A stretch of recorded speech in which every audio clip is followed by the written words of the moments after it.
प्रधानमंत्री कह रहे हैं कि हमने जनधन खाते खुलवाए, बहुत बढ़िया, बजाओ ताली। और खाते जब खुलवाए तो 500 रुपया आपसे डलवाए। देश का पॉपुलेशन प्रधानमंत्री हमेशा बोलते रहते हैं, क्या कहते हैं, 125 करोड़।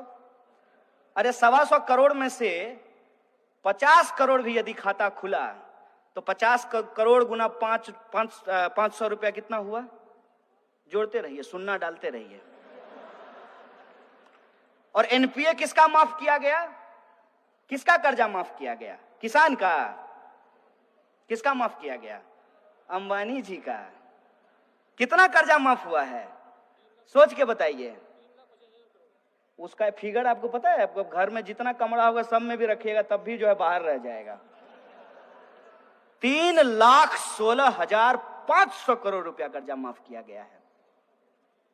और 3 लाख रुपया मोदी जी किससे मांग रहे हैं? आरबीआई से। और नहीं दिया तो पटेल जी को क्या बोले? Okay tata bye bye sayonara. 3 lakh crore. और 3 लाख करोड़ का एक और रहस्य तिलिस्म है, उसको भी समझ लीजिए। जब नोटबंदी की गई तब प्रधानमंत्री ने लाल किले से कहा, बेहतरीन झूठ बोलते हैं लेकिन सामने से देखिएगा ना आपका दिल कहेगा कि कुछ भी हो इस बंदे को तो झूठ बोलने के लिए ऑस्कर मिलना चाहिए। माइक पे खड़ा होकर के उन्होंने कहा कि नोटबंदी के बाद 3 लाख करोड़ रुपया काला धन वापस आया है। तो 3 लाख करोड़ अगर काला धन वापस आया है, लॉजिक लगाइएगा, हम मोदी जी का विरोध नहीं कर रहे हैं, अपना तर्क इस्तेमाल कीजिएगा। तो मेट्रो बनाने के लिए 1 लाख करोड़ जापान से कर्जा लेने की जरूरत है? सोचिए ना सर, सोचिए, समझ में आ जाएगा।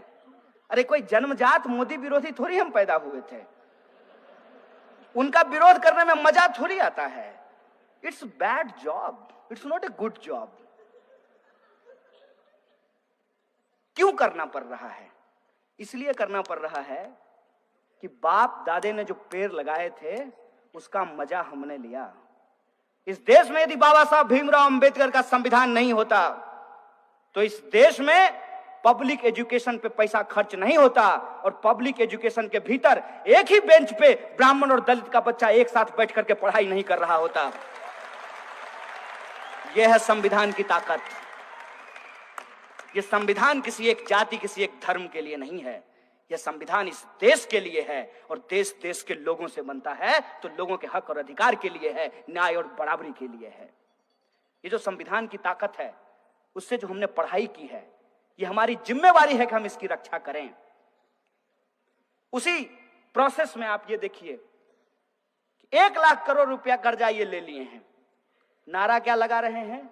Made in India. वाह गुरुजी, कहते हैं मेड इन इंडिया। नागपुर में मेट्रो बन रहा है, कंपनी का नाम पढ़े हैं? कहां की कंपनी है? चाइना की है। आप सब लोग देशद्रोही हैं। कहां की कंपनी है? अभी आप सब लोग भी चाइना बोल रहे हैं। आप जी न्यूज क्यों नहीं देखते हैं? आप लोग जी न्यूज देखा कीजिए। यह है मेक इन इंडिया। क्या इस देश की किसी कंपनी के पास इतना स्किल नहीं था क्या? क्योंकि एक नारा है ना, स्किल इंडिया। तो क्या इस इंडिया में इतना स्किल नहीं था कि नागपुर का मेट्रो वो बना सके? नहीं था इनके हिसाब से, क्योंकि ये स्किल इंडिया नहीं है, इसका एस साइलेंट है, यह है एक्चुअली किल इंडिया। और नोटबंदी से इस देश के छोटे छोटे जो उद्योग धंधा करने वाले लोग थे, जो छोटे छोटे व्यापारी थे, उनके उद्योग धंधों को तबाह कर दिया गया और पैसा आपसे लेकर के पूंजीपतियों को दे दिया गया। और जब आरबीआई ने कहा कि इससे ज्यादा नहीं कर सकते भाई, सितार के तार को इतना ही खींचिए जितना में सुर भी निकले, ऐसा ना हो कि टूट जाए। उर्जित पटेल कहा ओके बाय बाय। ये है इस देश के इंस्टीट्यूशन की हालत। एक एक इंस्टीट्यूट को आप उठा करके देख लीजिए, आप चुनाव आयोग को देख लीजिए, आप सीबीआई को देख लीजिए, आप आरबीआई को देख लीजिए, और आप पब्लिक सेक्टर यूनिट जो है उसकी स्थिति देख लीजिए। हर पब्लिक सेक्टर यूनिट को कहा गया कि आपको शौचालय बनवाने हैं, लेकिन शौचालय बनाएगा कौन? आरएसएस के 600 संगठन हैं, 600, और किसी को ठेका नहीं देना है। किसको देना है? यदा सदा वत्सल्य, सुबह सुबह जो जाकर के करेंगे उसको ही ठेका देना है। और वो क्या किया? वो सुबह में बाथरूम बनाया, शाम में लेकर के घर गया।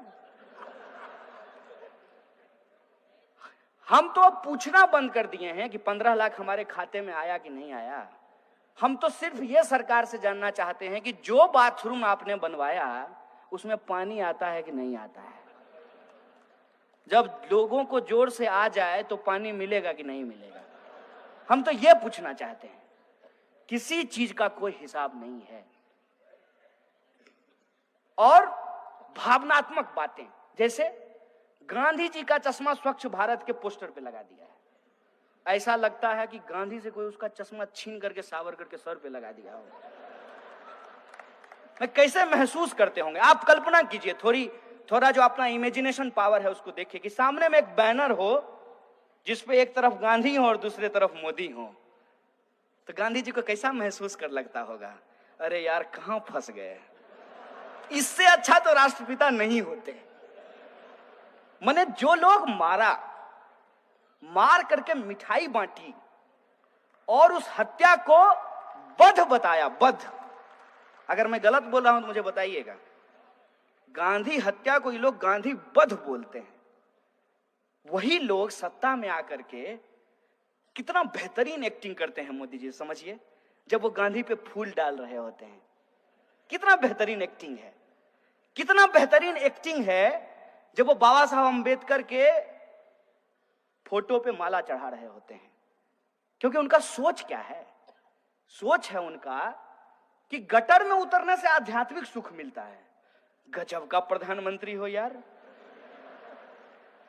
तो उनका एक वीडियो आया था, योगा कर रहे थे। मन किया कि पूछ लें कि गटर में कब उतरिएगा आध्यात्मिक सुख के लिए। कर्मयोगी नाम का एक पुस्तक लिखे जिसमें बोले कि गटर में उतरने से आध्यात्मिक सुख मिलता है। और उससे भी ज्यादा हमारे यहां बिहार में एक शब्द कहते हैं, ढीठ। ढीठ ढीठ कहने का मतलब यह है कि आप कुछ भी कहिए, दोनों कान का इस्तेमाल करेंगे, एक से सुनेंगे दूसरे से निकालेंगे और मुंह से मन की बात करते रहेंगे, जनता कहीं भी जाए।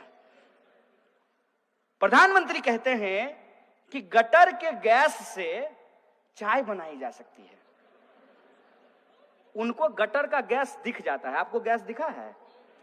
आप घर में एलपीजी यूज करते हैं ना, तो एलपीजी जो होता है उसमें स्मेल नहीं होता है ओरिजिनली, तो उसमें एक स्मेल मिलाया जाता है ताकि जब लीकेज हो तो लोगों को पता चल जाए कि गैस लीक हो रहा है। प्रधानमंत्री के पास अद्भुत कला है कि गैस भी देख लेते हैं। आंख है कि एक्सरे मशीन है, आप देख लीजिए। ऐसे ही थोड़ी उनको अवतार साबित किया गया है। तो बोले कि एक बार हम जा रहे थे तो गैस से जो है हमने देखा कि लोग चाय बना रहे हैं। अब इसको कोई भी कह देगा कि झूठ है। खुद प्रधानमंत्री के बगल में जब वो भाषण दे रहे होते हैं तो एक आदमी खड़ा होता है एसपीजी का, ऐसे करके, तो वो कहता होगा कितना बड़ा झूठा है यार। तो बोले कि गैस से चाय बनती है। अब देखिए एक बड़ी मार्मिक बात है यहाँ पे कि गैस से चाय बनती है, ना दिखने वाली गैस आपको दिख जाती है, लेकिन उस गैस से इंसान मरते हैं ये आपको नहीं दिखता है। हर दिन आप अखबार उठा करके देख लीजिए, इस देश के किसी ना किसी कोने में जो मैनुअल स्कैवेंजिंग करने वाले लोग हैं, गटर में उतरने के चलते उनकी मौत हो जाती है। 9,000 करोड़ रुपया लेकर के एक पूंजीपति भाग जाता है, भागते रहता है। 2 योजना मशहूर है प्रधानमंत्री की, देश में पकौड़ा योजना और विदेश में भगौरा योजना है। ये जो है ये साहब एक किसी पूंजीपति से अगर उसका एनपीए ये वसूल लें, 56 इंच का सीना है ना, खुद ही कहे थे, तो अपना 56 इंच का सीना का इस्तेमाल करें और किसी एक पूंजीपति का कॉलर पकड़ करके कहेंगे कि सारा एनपीए सरकार के खाते में जमा करो, और एक पूंजीपति के एनपीए से इस देश में सदा सदा के लिए मैनुअल स्कैवेंजिंग को खत्म किया जा सकता है। लेकिन प्रायोरिटी होगी तब ना। प्रायोरिटी जनता कभी थी ही नहीं। इस देश के दलित, किसान, मजदूर, आदिवासी, महिला, अल्पसंख्यक, ये इनके एजेंडे में कभी शामिल ही नहीं थे। और इस पे यदि आपको भरोसा नहीं होता है, प्रधानमंत्री का बयान जब वो मुख्यमंत्री थे तब का आप जाकर के सुन लीजिए। पैसा नहीं लगेगा, जियो धन धना धन। अब क्या वो बनाए अपने प्रचार के लिए, तो हम यूज कर लेते हैं अपने प्रचार के लिए। आप YouTube पे जाके सुनिए। 2002 दंगे के बाद जब पत्रकार ने प्रधानमंत्री से पूछा कि आप रिलीफ कैंप में क्यों नहीं जाते हैं, तो जानते हैं प्रधानमंत्री ने क्या कहा था? प्रधानमंत्री ने कहा था कि वो बच्चा पैदा करने का खान है, वहां जाकर के क्या करेंगे। ये प्रधानमंत्री के शब्द हैं।